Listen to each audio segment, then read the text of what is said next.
So, the testimonial evidence consists of the oral proof provided by Martin Constantino de Aguedo del Rosario, Jose Reyes, Moises Salvador, Jose Dizon, Domingo Franco, Deodato Arellano, Ambrosio Salvador, Pedro Serrano Lactao, Dr. Pio Valenzuela, Antonio Salazar, Francisco Quizon, and Timoteo Paez. So, after the investigation, tinransmit ni Colonel Olive ang record ng kaso ni Rizal kay Governor Ramon Blanco. And si Ramon Blanco naman is inappoint si Kapitan Rafael Dominguez as the judge advocate to institute the corresponding action laban kay Rizal. So, after gumawa ni Dominguez ng brief resume ng mga charges kay Rizal, binalik naman niya kay Governor Blanco. Then, after mabigay kay Governor Blanco, itrinansmit naman ni Blanco kay Judge Advocate General Don Nicolas de la Peña para sa kanyang opinion. After mapag-aralan ni Peña yung kaso ni Rizal, he submitted his recommendation. So, meron siyang 4 recommendation. So, first is the accused be immediately brought to tutorial. Second, he should be kept in prison. Third, his properties must be issued with order of attachment, and as indemnity, Rizal had to pay 1 million pesos. And the last is, he should be defended in court by an army officer, not by a civilian lawyer. So, Rizal chooses his defender. So, yung karapatan lang na binigay kay Rizal is pumili lang siya ng magtatanggol sa kanya sa korte. So, although binigyan si Rizal ng karapatan na pumili ng magtatanggol sa kanya sa korte, limited lang yung names na pagpipilian niya sa listahan. Noong December 8, the feast day of the Immaculate Conception, ipinakita kay Rizal yung mga names ng pagpipilian niya. So, may 100 names lang na ipinakita sa kanya para pumili siya. So, yung first and second lieutenant ng Spanish Army is pinresented sa kanya. So, nung tinignan niya yung mga names sa listahan, may isang familiar na name na kumuha sa attention niya, and yun ay si Don Luis Taviel de Andrade. And since familiar sa kanya yung name na yun, is siya yung pinili niya para mag-defend sa kanya sa korte. Lieutenant Luis Taviel de Andrade, or yung kapatid nung naging bodyguard ni Rizal nung nasa Calamba pa siya, which is si Lieutenant Jose Taviel de Andrade. So, nung nalaman ni Andrade na siya yung magiging tagapagtanggol ni Rizal sa korte, inaccept niya yung task without any hesitations. So, Andrade previously heard Rizal from his brother, and like his brother, he admired the talented Rizal. Charges read to Rizal. So, noong December 11, the charges were read to Rizal in the presence of his counsel. When asked regarding his sentiments or reaction on the charges, Rizal replied na he does not question the jurisdiction of the court. He has nothing to amend except that during his exile in Dapitan noong 1892, hindi siya napasali sa mga political matter. So, third, wala siyang dapat na i-admit sa mga paratang laban sa kanya. And last is, wala rin siyang dapat aminin sa mga declaration ng mga witness na hindi niya naman kilala laban sa kanya. So, 2 days after, it was December 13, yung kaso ni Rizal is ni-refer kay Polavieja, who had just replaced Governor Blanco. So, si Polavieja yung may authority to command that the case be court-martialed. Rizal manifested to his people. So, nung December 15 naman, inside his cell at Fort Santiago, Rizal wrote a controversial manifesto addressed to his countrymen. So, yung manifesto is naglalaman ng paghihirap that he wants to stop to achieve their liberties by means of education and industry, to have independence. However, ni-request ni Nicolas de la Peña kay Governor Polavieja na yung publication ng letter ni Rizal na yung manifesto niya sa people niya is prohibited daw. And so, Governor Polavieja is hindi niya pinublish yung manifesto ni Rizal. Next is Rizal Saddest Christmas. So, Rizal trial accustomed to share the merry season with family, friends, and relatives. The 1896 Christmas was indeed Rizal's saddest. So, in a dark, gloomy cell where he was confined, Rizal was in despair and had no idea of what his fate may be. So, sa kalungkutan niya na yon, nagsulat siya ng letter kay Lieutenant Taviel de Andrade, which is yung magtatanggol sa kanya sa korte, na bisitahin siya before ng kanyang trial. So, meron daw silang importanteng pag-uusapan. So, likewise, ginreet din ni Rizal ng Merry Christmas si Lieutenant Taviel. So, Rizal, a civilian, was tried by military court composed of alien military officers. His case was prejudiced. So, before nung trial ni Rizal is naakusahan na siya ng korte, which is guilty daw siya. Let's proceed to the trial of Rizal. So, the trial of Rizal was a proof of Spanish injustice and misrules. More than a farce, it was patently mistrial.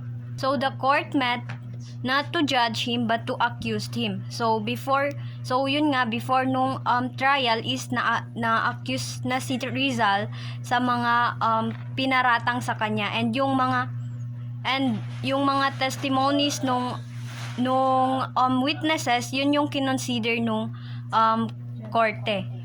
And yung mga favors and argument na nakapanig kay Rizal is hindi nila kinonsider yun para maging guilty talaga si Rizal.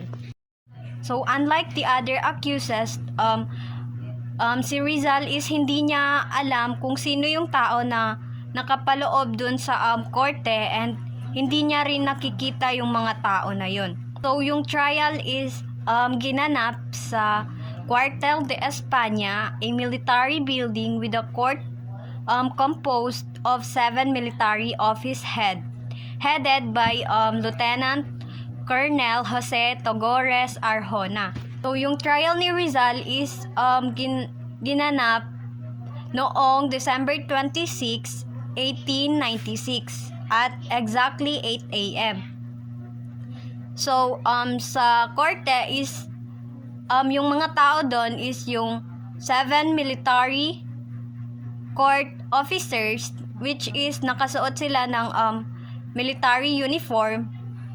So, yun ay sina Lieutenant Colonel Jose Togores Arjona, or yung president nila, si Kapitan Ricardo Muñoz Arias, Kapitan Manuel Riguera, Kapitan Santiago Izquierdo Osorio, Kapitan Braulio Rodriguez Nunez, Kapitan Manuel Diaz Escribano, and Kapitan Fernando Perez Rodriguez.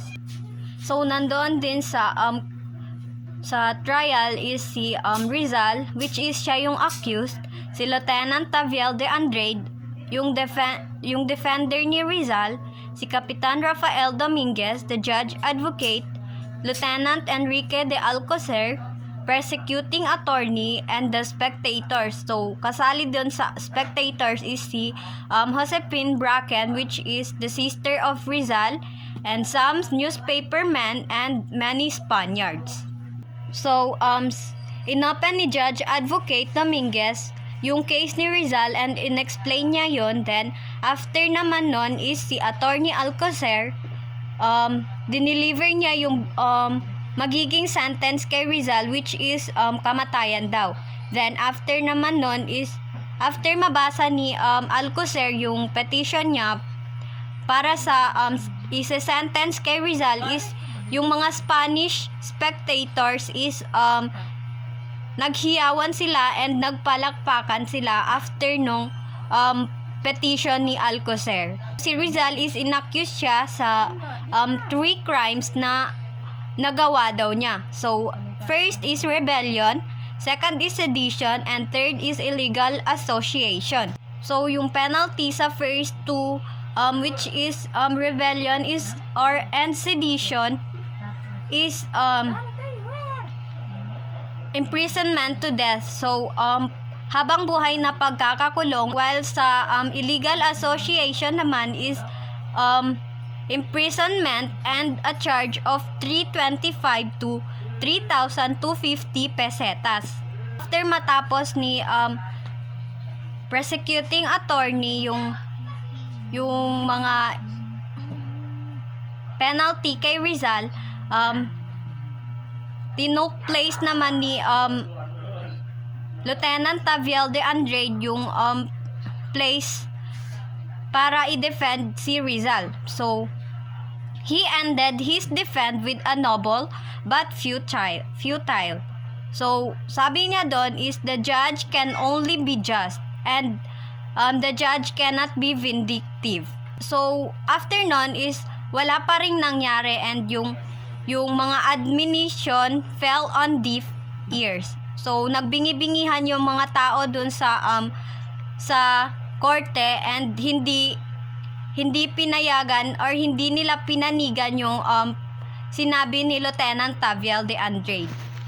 So, nung makaupo na si Taviel, inask naman si Rizal if meron siyang sasabihin, and so si Rizal is nagsulat siya nung nasa kulungan pa siya ng supplementary defense para sa sarili niya.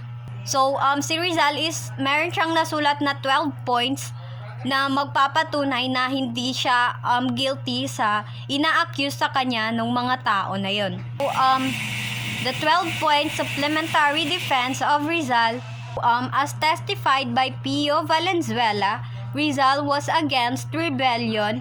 He had not written a letter addressed to the Katipunan comprising revolutionary elements. So, without his knowledge, his name was used by the Katipunan. So, next is, if he really was guilty, he could have escaped while he was in Singapore. He should have left the country while in exile. He shouldn't have built a home, bought a parcel of land, or established a hospital in Dapitan. So, sabi rin niya, if he was really the leader of the revolution, the revolutionists should have consulted him. He did not deny that he wrote the bylaws of the La Liga Filipina, but to make things clear, the organization was a civic association and not a revolutionary society. After the first meeting of La Liga, the association vanished because of his exile in Dapitan. Thus, this did not last long. So, if the La Liga was reorganized 9 months later, he had no idea about it, and if the La Liga had a revolutionary purpose, then Katipunan should not have been organized.